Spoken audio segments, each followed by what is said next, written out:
The lack of housing in Grand Rapids is an issue for many. So city leaders are proposing some changes to help. But not everyone's on board. Tonight, 13 on Your Side's Lauren Baker breaks it all down for us.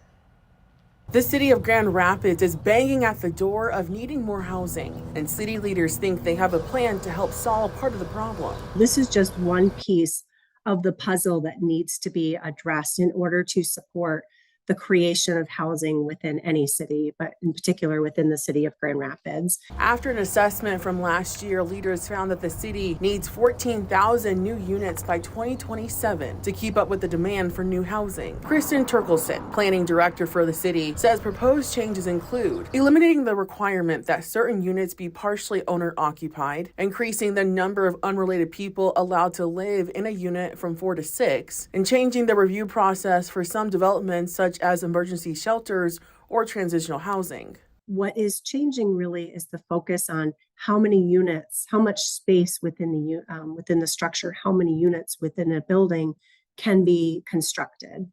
But those changes aren't sitting well with some residents. My first reaction was surprise. That's concerned resident Patrick Tischler. He and others say they were shocked when they heard about these changes. I think that there are so many neighbors in all parts of the city that don't know that this is happening, and they don't know that it could really impact them on their street where they live in more ways than one. Among his concerns, more renters and fewer owners living on site. He says the proposed changes focus on renting over home ownership, and that he says could attract more corporate investors that buy housing and increase rent prices. I think we need a balanced approach. Right now, if these changes go through, it's going to shut a lot of first-time home buyers out of the market. And I also believe that there's probably a better way to add more housing for renters than targeting the neighborhoods. And because the housing situation needs to be addressed, both city leaders and residents are asking everyone to speak up and say what they want their neighborhoods to look like in the future.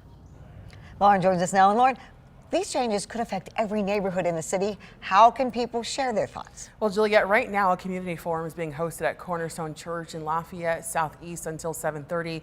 People are encouraged to show up, ask questions, and address concerns about the changes. And if they miss tonight, they can also speak up on the conversation next week on the 19th at a special public meeting at 7 p.m. at Harrison Park Academy. The commission will vote on the proposed zoning changes on April 23rd. Juliet, back to you. Thank you, Lauren.